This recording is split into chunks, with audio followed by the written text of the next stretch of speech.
नमस्कार साथियों, स्वागत है आपका अपने YouTube channel MS defence study पर।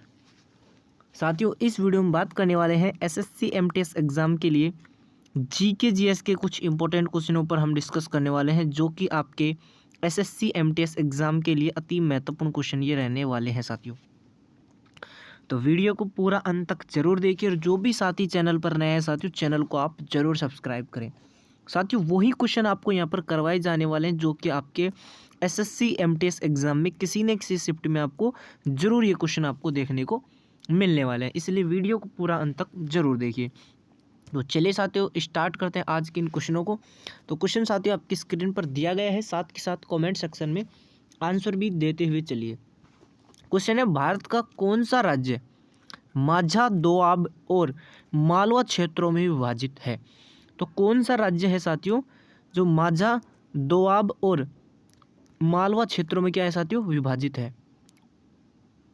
ऑप्शन दे रखे असम, ऑप्शन बी दे रखा है कर्नाटक, ऑप्शन सी दे रखा है पंजाब, और ऑप्शन डी आपको दे रखा है मध्य प्रदेश। तो यहाँ पर जो साथियों राइट आंसर होगा वो हो जाएगा आपका पंजाब। पंजाब जो राज्य है साथियों, ये आपके माझा, दोआब और मालवा क्षेत्रों में क्या है साथियों, विभाजित है आपका पंजाब राज्य। तो राइट आंसर की बात करें तो ऑप्शन सी आपका क्या हो जाएगा यहाँ पर राइट आंसर। चलिए अगले क्वेश्चन की ओर बढ़ते हैं। नेक्स्ट क्वेश्चन है, मैकमोहन रेखा सीमा रेखा बनाती है। मैकमोहन जो रेखा है वो सीमा रेखा बनाती है भारत और चीन के बीच, भारत और पाकिस्तान के बीच, भारत और म्यांमार के बीच, या भारत और नेपाल के बीच।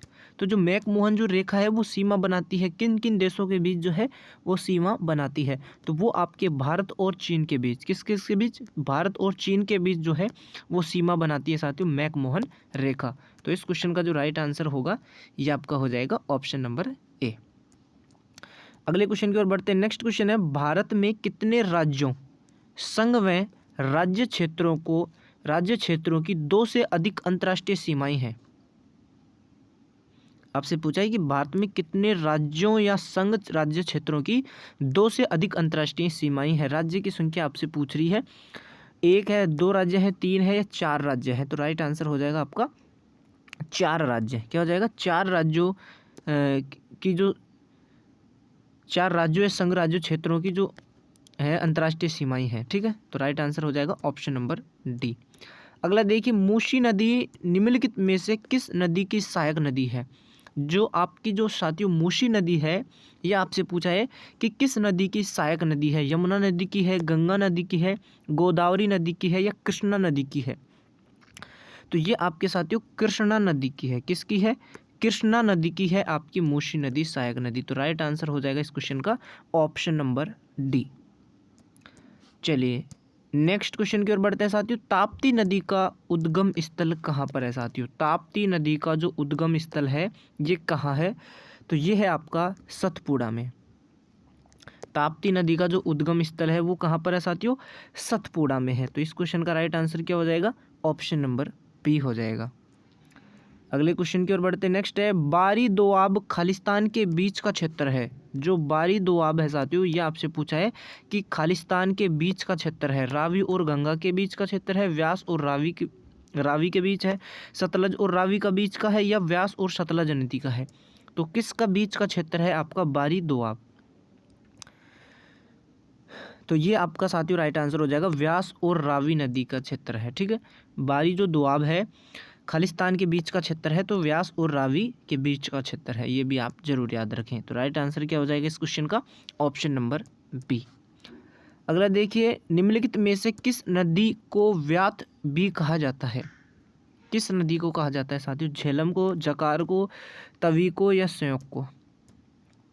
तो राइट आंसर हो जाएगा आपका साथियों झेलम नदी को। किसको? झेलम नदी को कहा जाता है। तो राइट आंसर क्या हो जाएगा? Option number A. अगला प्रश्न देखिए, निम्नलिखित में से कौन सी नदियां पश्चिम दिशा की ओर बहती है और अरब सागर में मिलती है?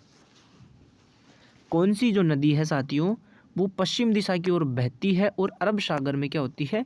मिलती है। तो जो आपकी साथियों नर्मदा और ताप्ती जो नदी है, नर्मदा और जो ताप्ती नदी है, ये आपके पश्चिम दिशा की ओर बहती है और अरब सागर में क्या हो जाती है साथियों, मिल जाती है आपकी नर्मदा और ताप्ती नदी। तो क्वेश्चन नंबर 58 का जो राइट आंसर होगा ये आपका हो जाएगा ऑप्शन नंबर डी। चलिए अगला प्रश्न देखिए, उत्तर प्रदेश में स्थित त्रिवेणी संगम में इनमें से कौन सी नदियां मिलती है। उत्तर प्रदेश में स्थित जो आपका त्रिवेणी संगम है उसमें आपसे पूछा है कि कौन सी नदियां जो है मिलती हैं। गंगा यमुना सरस्वती, गंगा यमुना ताप्ती, गंगा यमुना नर्मदा या गंगा यमुना और सिंध। तो आंसर दीजिए जल्दी से। तो इस क्वेश्चन का राइट आंसर हो जाएगा साथियों गंगा यमुना और सरस्वती, ये तीनों नदियां हैं मिलती हैं आपके, ठीक है, त्रिवेणी संगम में। तो राइट आंसर क्या हो जाएगा ऑप्शन नंबर ए। चलिए नेक्स्ट देखिए, इनमें से किस भारतीय राज्य में हेमेटाइट के सर्वाधिक भंडार मौजूद है। किस राज्य में हेमेटाइट के सर्वाधिक भंडार मौजूद है। ओडिशा में, बिहार राज्य में, पश्चिम बंगाल में या छत्तीसगढ़ राज्य में। तो राइट आंसर हो जाएगा आपका जो उड़ीसा जो राज्य है, उड़ीसा जो राज्य है इसमें है हेमेटाइट के सर्वाधिक भंडार। चलिए नेक्स्ट क्वेश्चन की ओर बढ़ते हैं। नेक्स्ट प्रश्न देखिए, भारत के किस राज्य में जिप्सम और चांदी के अयस्क का एक बड़ा हिस्सा है। जल्दी से आंसर दीजिए साथियों। भारत के किस राज्य में जिप्सम और चांदी के अयस्क का क्या एक बड़ा हिस्सा है। बिहार में, राजस्थान में, झारखंड में या उड़ीसा में। तो आपका जो राजस्थान राज्य है साथियों, राजस्थान में, राजस्थान राज्य में जिप्सम और चांदी के अयस्क का क्या है साथियों एक बड़ा हिस्सा है राजस्थान राज्य में, ठीक है। चलिए नेक्स्ट प्रश्न देखिए, दिए गए विकल्पों में से विश्व का सबसे बड़ा अभ्रक भंडार किस देश में स्थित है। विश्व का सबसे बड़ा अभ्रक भंडार आपसे पूछा है कि किस देश में है। तो साथियों भारत इस क्वेश्चन का राइट आंसर हो जाएगा, लेकिन अभी हाल ही की बात करें तो चीन इस क्वेश्चन का क्या हो जाएगा राइट आंसर। सॉरी, क्या पूछा है आपसे, दिए गए विकल्पों में विश्व का सबसे बड़ा जो अभ्रक भंडार है वो किस देश में स्थित है। तो ये आपका हो जाएगा साथियों भारत देश में। किस में है, भारत देश में। राइट आंसर की बात करें तो ऑप्शन डी हो जाएगा साथियों इस क्वेश्चन का राइट आंसर क्या हो जाएगा ऑप्शन नंबर डी। अगला देखिए, इनमें से कौन सा राज्य बॉक्साइट का सबसे बड़ा उत्पादक है। बॉक्साइट की बात कर रहा है अब, मध्य प्रदेश है, आंध्र प्रदेश है, पश्चिम बंगाल है या उड़ीसा है। तो बॉक्साइट की बात करें तो बॉक्साइट में है साथियों आपका उड़ीसा। उड़ीसा बॉक्साइट का सबसे बड़ा उत्पादक कौन सा है, उड़ीसा। तो राइट आंसर हो जाएगा इस क्वेश्चन का option number D. Next question देखिए, भारत दुनिया में खालिस्तान सबसे अधिक जनसंख्या वाला देश है। भारत दुनिया में खालिस्तान सबसे अधिक जनसंख्या वाला देश है। तीसरा है, दूसरा है, चौथा है या पहला है। तो साथियों भारत दुनिया में पहला सबसे बड़ा जनसंख्या वाला देश है। कौन सा है, पहला। तो राइट आंसर हो जाएगा ऑप्शन नंबर डी। अगला देखिए, 2011 की जनगणना के अनुसार भारत में गरीबी रेखा मतलब बीपीएल के नीचे का प्रतिशत क्या है। नीचे का प्रतिशत पूछा है, गरीबी रेखा मतलब बीपीएल के नीचे का प्रतिशत क्या है 2011 की जनगणना के अनुसार। ऑप्शन दे रखा है 22%, 42%, 32% या आपका 35%। तो राइट आंसर हो जाएगा यहाँ पर 22% है। कितना है साथियों, 22%। चलिए नेक्स्ट देखिए, वर्तमान जनगणना के अनुसार किस भारतीय राज्य का लिंग अनुपात उच्चतम है। वर्तमान जनगणना के अनुसार पूछा है, न कि 2011 की जनगणना के अनुसार। तो किस भारतीय राज्य का लिंग अनुपात उच्चतम है। तो केरल राज्य का जो लिंग अनुपात है वो क्या है साथियों, उच्चतम है केरल राज्य का।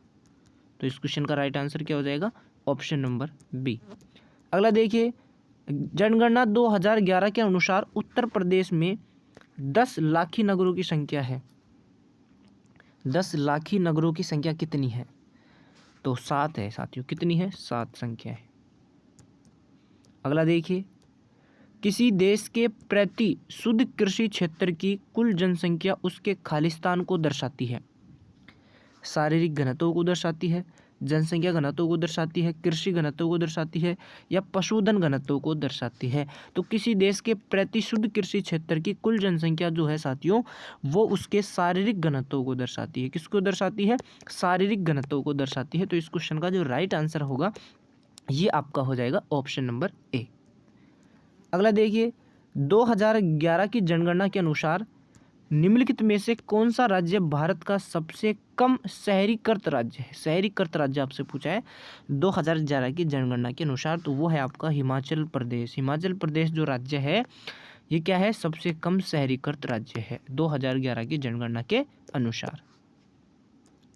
अगला देखिए, निम्नलिखित में से कौन सा धातु पृथ्वी की भूपटल में सबसे प्रचुर मात्रा में पाया जाता है? धातु आपसे पूछा है, ऑप्शन है मैग्नीशियम, लोहा, तांबा या एल्यूमिनियम। तो राइट आंसर हो जाएगा साथियों इस क्वेश्चन का एल्यूमिनियम, ऑप्शन डी हो जाएगा साथियों। ठीक है, क्वेश्चन को ध्यानपूर्वक पढ़कर आपको आंसर देना था। नेक्स्ट क्वेश्चन है, पृथ्वी का औसत तापमान लगभग क्या है? पृथ्वी का औसत तापमान 6 degree Celsius, 14 degree Celsius, 26 degree Celsius या 36 डिग्री सेल्सियस? तो 14 डिग्री सेल्सियस साथियों, 14 डिग्री सेल्सियस पृथ्वी का औसत तापमान। नेक्स्ट देखिए, किसी वस्तु का अधिकतम भार किस स्थिति में होगा? भूमध्य रेखा पर, पृथ्वी की सतह पर, पृथ्वी के केंद्र पर या पृथ्वी के ध्रुव पर? तो आंसर दीजिए। तो राइट आंसर हो जाएगा पृथ्वी के ध्रुव पर। किसी वस्तु का जो अधिकतम भार है वो किस स्थिति में होगा? तो पृथ्वी के ध्रुव पर होगा वो। तो इस क्वेश्चन का राइट आंसर क्या हो जाएगा? Option number D. अगला प्रश्न देखिए, पृथ्वी के कोर केंद्रीय भाग को और किस नाम से जाना जाता है? जल्दी से आंसर दीजिए साथियों, पृथ्वी के कोर या केंद्रीय भाग को और किस नाम से जाना जाता है? तो और साथियों गुरुमंडल के नाम से जाना जाता है। किस नाम से? गुरुमंडल के नाम से जाना जाता है। अगला देखिए, खालिस्तान पृथ्वी की सबसे पतली परत है साथियों। सबसे पतली परत कौन सी है पृथ्वी की? सबसे पतली परत तो वो है आपकी क्रस्ट, ऑप्शन सी हो जाएगा इस क्वेश्चन का राइट आंसर। नेक्स्ट प्रश्न देखिए और जल्दी से आंसर दीजिए साथियों, अधिकांश भूपर्पटी किस सेल से बनी है? अधिकांश जो भूपर्पटी है वो किस सेल से बनी है? तो वो बनी है साथियों आपके आग्नेय से। ठीक है, तो राइट आंसर हो जाएगा इस क्वेश्चन का ऑप्शन नंबर ए। तो ये थे साथियों आज के कुछ इंपॉर्टेंट सवाल। तो वीडियो को ज़्यादा से ज़्यादा शेयर करें और जो भी साथी चैनल पर नए साथियों, चैनल को आप ज़रूर सब्सक्राइब करें। तो मिलते हैं साथियों नेक्स्ट वीडियो में, जब तक के लिए साथियों जय हिंद, धन्यवाद।